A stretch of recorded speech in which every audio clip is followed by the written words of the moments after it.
Yung pong pinakita po ni Engineer Bryce na pera sa lamesa, hindi ko po yun alam.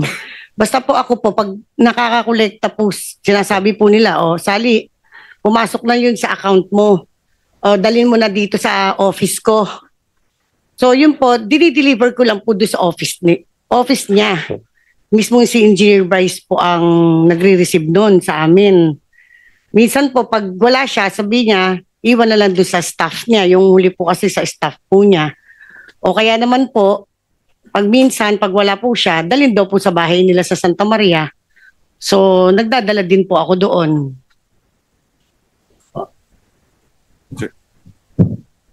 Anyway, back and forth ito, pero isa lang maliwanag, talagang may kalokohan. So, anyway, okay na? Senator Pangilinan, Yes, recognized.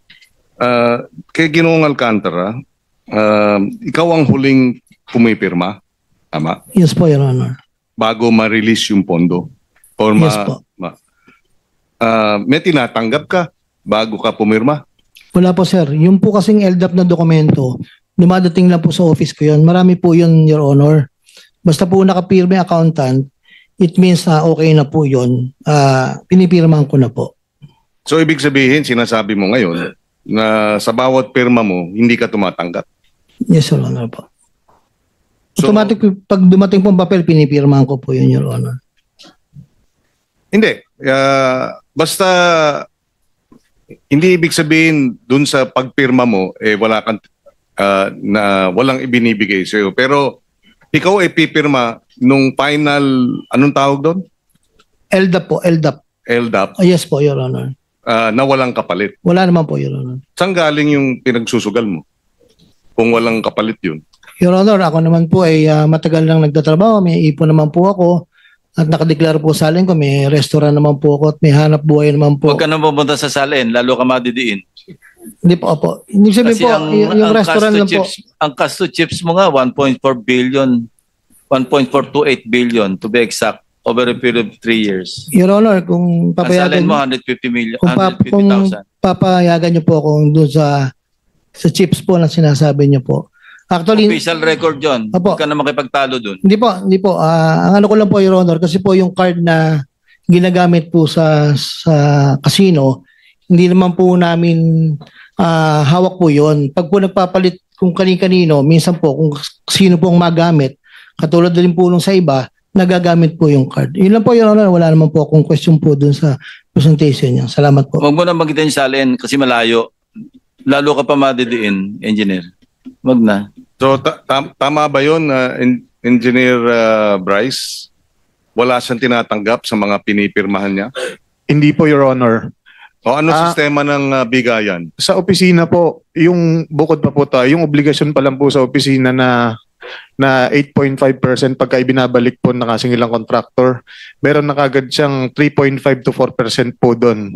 Then yung the rest po na 4.5%, 4 to 4.5%, yun po yung ibibigay naman po sa akin, sa hepe. The rest na po nang nasa opisina. Pag sinasabing ibinibigay, ano yan? Cash? Cash po, nakasobre po. Tapos, sinong tumatanggap para kay Mr. Alcantara? Bali, binibigay po ito yung 8.5% pag binibigay po dun sa accountant namin, din yung accountant po namin ng nagbibigay separately kung kani-kanino Sino po. yung accountant? Pangalan? Ano po, si accountant Juanito Mendoza. So si Juanito Mendoza ang siyang tumatanggap at dinidistribute 8.5% kay Engineer Alcantara, 4.5% sa inyo, ganun? Hindi po. Total po yung 8.5%. Okay. Yung 4% po doon kay Boss Henry. Tapos Okay. So si Juanito Mendoza, ano? Juanito Mendoza po. Mendoza rin? Kamag-anak ba ni... Hindi po sila magkamag-anak. Okay.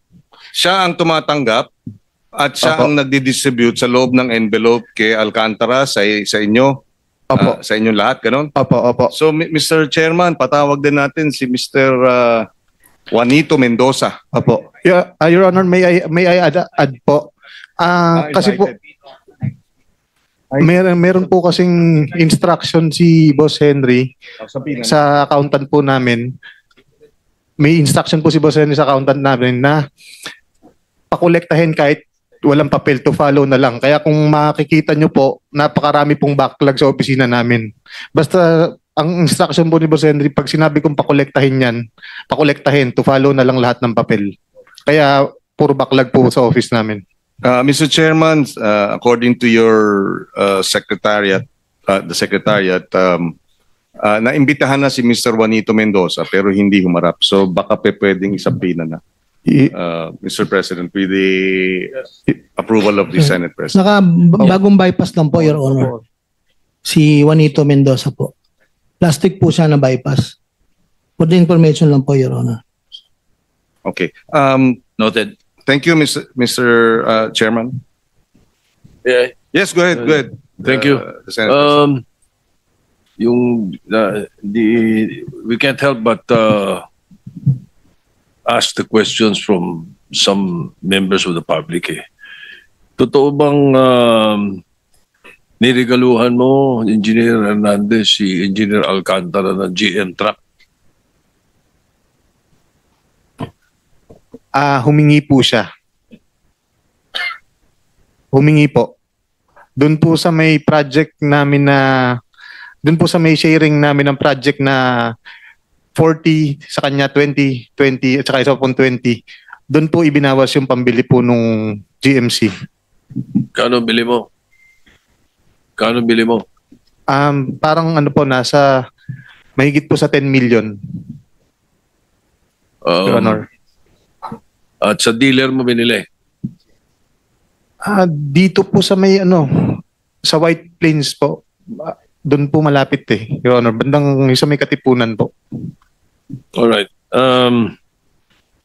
Hindi kaya itago no? Yung mga ganun. Nakita nyo.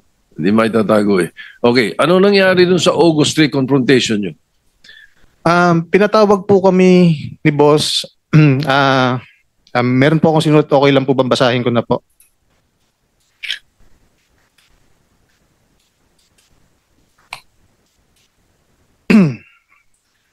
Noong August 3, 2025, pinatawag kami ni dating District Engineer Henry Alcantara na noong panahon yun ay naitalaga na bilang Assistant Regional Director ng Region 4A. Ang buong opisina upang pag-usapan ng issue ng flood control projects sa aming distrito. Nagulat na lang po kami ng kaming dalawa ni Engineer JP Mendoza na pinapaako po sa amin dalawa lang ni JP Mendoza ang problema sa mga flood control projects. Siyempre po hindi po kami pumayag. Doon po nagsimula ang paninira at pagdiin sa amin sa mga anomalya. At pinalalabas si D. Alcantara na kami lang ang mastermind ng lahat at wala siyang alam.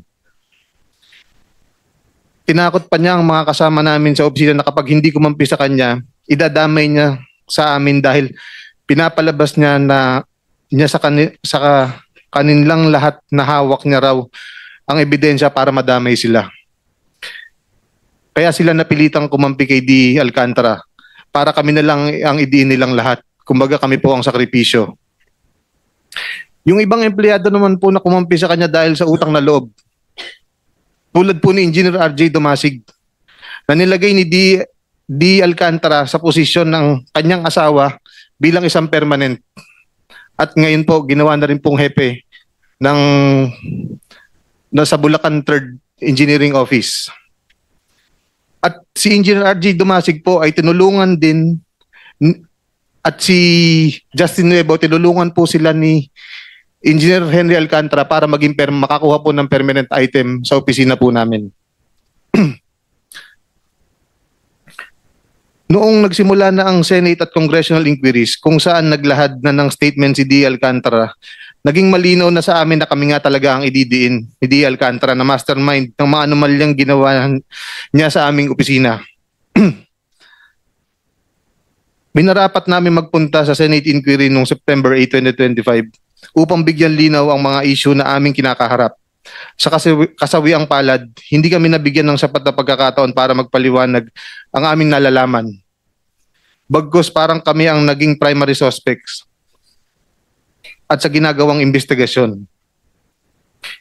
At ito nga po ay nauwi sa pagkukontempt po sa akin. Okay, hindi. Tinatanong ko lang ano nangyari sa August 3 na confrontation eh.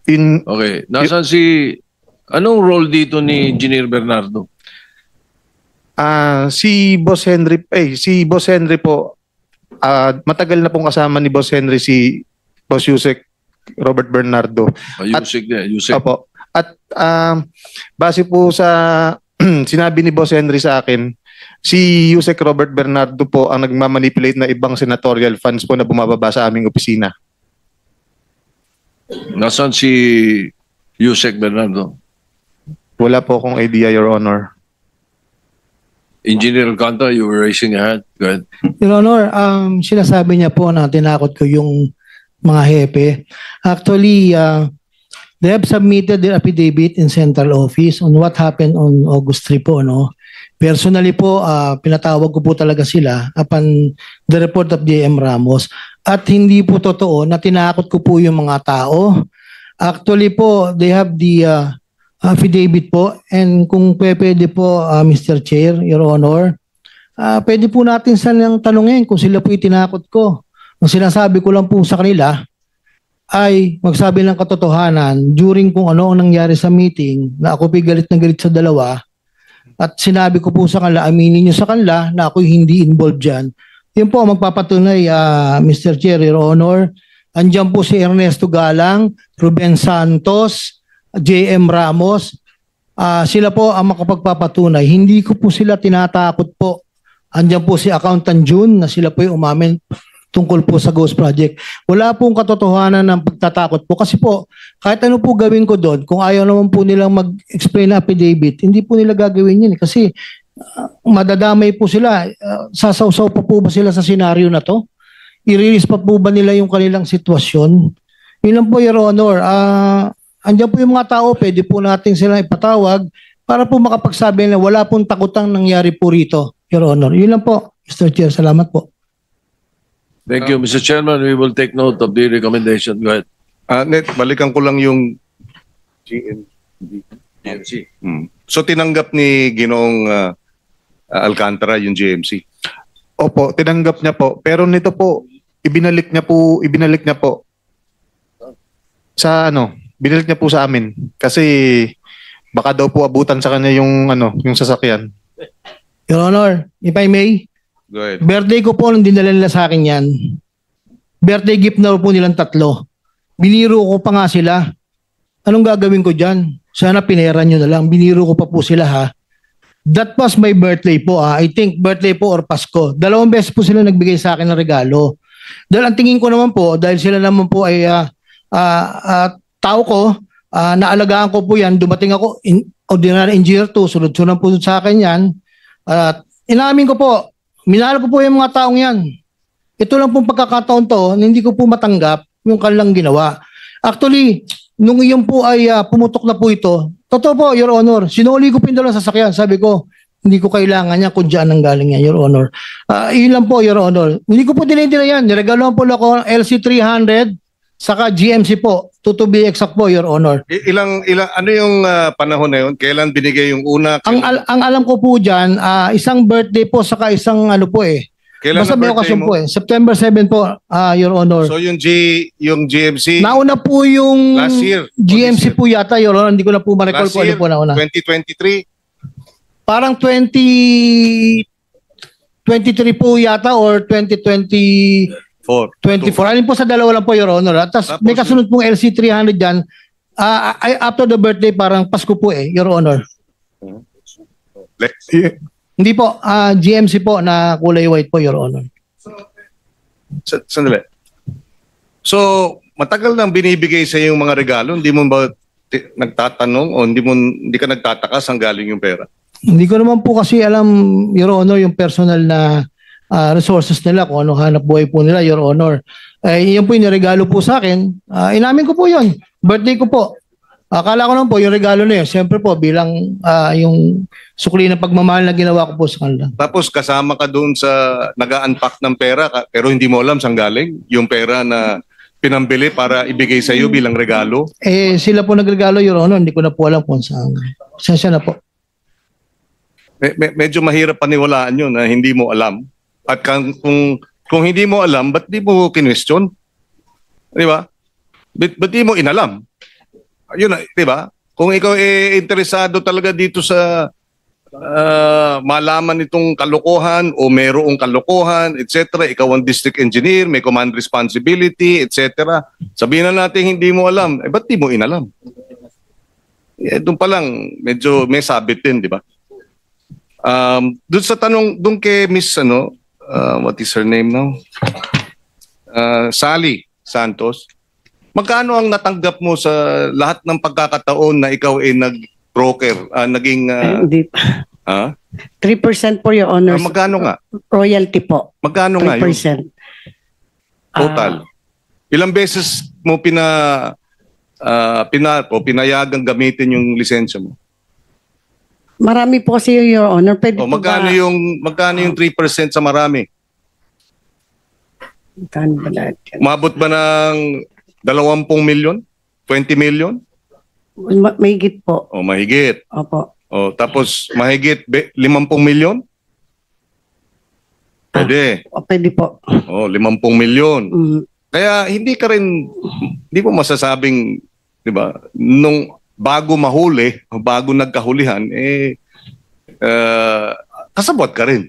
Ay, hindi po ako kasabot, Your Honor. Paano yung hindi ka kasabot? 50 milyon ang natanggap mo pero Ay, hindi po, ka kasabot? Ay, hindi po 50 milyon, Your Honor. Kukumpitin ko po lahat po. May listahan naman po ako nung ni-royalty ko po sa kanila. Kasi- Sorry po, Your Honor, hindi ko po naintindihan yung sinabi niyo kanina. Babalik tayo. 3%, magkano yun sa isang kalakaran? Kasi dineposit sa iyo yung 45 million, di ba? Tama ba yun? Tapos yung 3% inawas mo. Tama? Opo, bawal na po. 43,490,000, etc. Sa iyong account pumasok. Yes, Your Honor.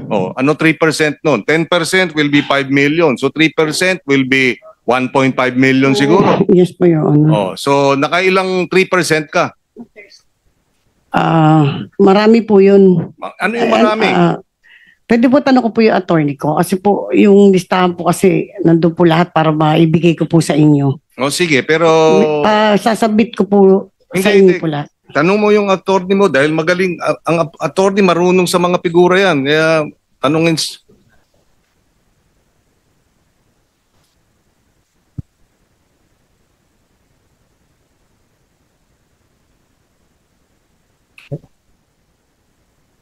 Your Honor, pwede po ba akong mag-suggest lang? Malilihis lang tayo pero after. Sige.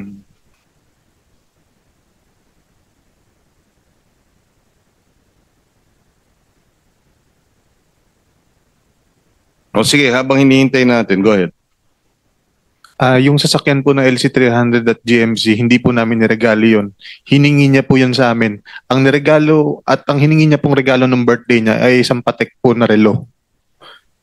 Magkano yung Patek? Nasa 5 million mahigit po. Nakabili kayo? Opo. Opo. Saan? Alam ko parang dito po banda sa Makati namin binili yun. Kaya pa-order ka nun, 2 taon bago makakabili. Paano kayo nakabili? Yung black market po yung binilan, Your Honor. Baka sa Bangkok, peke. Hindi naman. Hindi ko po alam. Tapos, Your Honor, humihingi po si Boss Henry ng 2% additional kung gusto mong magkaroon ka ng project sa susunod pa. Pag hindi ka nagbigay ng 2% na additional kung magkano ang kontrata mo, nasa list priority ka. Ngayon, kaya meron pong mga specific na contractor sa aming opisina na maraming kontrata kasi sila po yung nagbibigay ng additional 2% kay Boss Henry. So paano mapapaliwanag ni Ginoong Alcantara na nandun sa harap nung yung isang lamesa ng pera? Bakit kayo naroon, Engineer Alcantara? Nandun po, lahat naman kami dun eh. Hindi ko po alam kung yun yung part nung binibigay ni Sally, kung kanino po sinasabi niya sa proponent. Hindi ko na po alam kung sino sinasabi niyang proponent, Your Honor. Isang lamesa ng limpak-limpak na salapi na tigi 1,000, hindi mo alam kung ano yun. Mahirap paniwalaan, engineer. No? But anyway, so may sagot na si Sally Santos. Sa 600 billion po, Your Honor, meron po akong 80 billion. 80 million. 18. 18 million. Yes po, Your Honor. Dun sa 600 million. Yes po, Your Honor. So, ibig sabihin, meron ka ring nakasabot ka din dahil million din ang natatanggap mo, hindi ba? You may not be the most guilty, pero guilty ka rin sa usaping ito, hindi ba? Hindi po. Yun po yung royalty ko po eh. Bayad po doon sa license po. Hindi, yung paggagamit ng lisensya, di ba illegal yun? Eh, doon pa lang, hindi ba? Well, anyway, I just wanted that clarified na merong 18 million, ano? Nabanggit kanina babalikan ko si Engineer Bryce. Sabi mo, willing ka namang isole. Paano yun? Ano ibig sabihin ng willing mong isole? Ako po yung sasakyan po na nag-share po ako, willing po ako isoli kasi hindi ko naman po pinaghirapan yun eh. Yung sasakyan? Opo. Yun lang? Opo. Hindi ko po pinaghirapan yun. What about yung ibang mga... Sa bagay, paano mo isusoli yung bank accounts? Frozen na, hindi mo?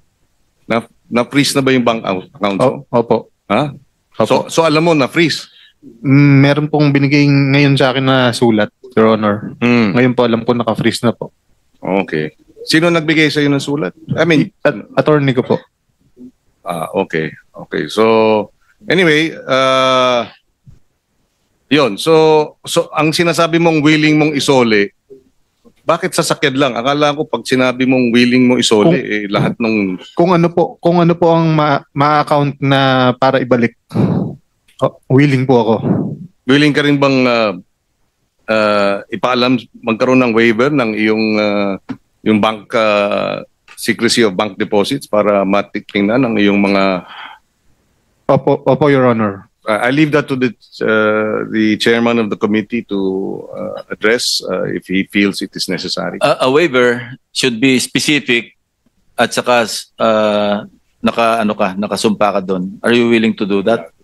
Affidavit form, pagkatapos specify mo yung mga bangko. Ganun yon. Hindi pwedeng blanket. Opo. Gagawin mo? Opo. Sige, mag-consult ka na lang sa lawyer mo. Later na lang. No? If you really are sincere in doing that. Balikan ko na lang, Mr.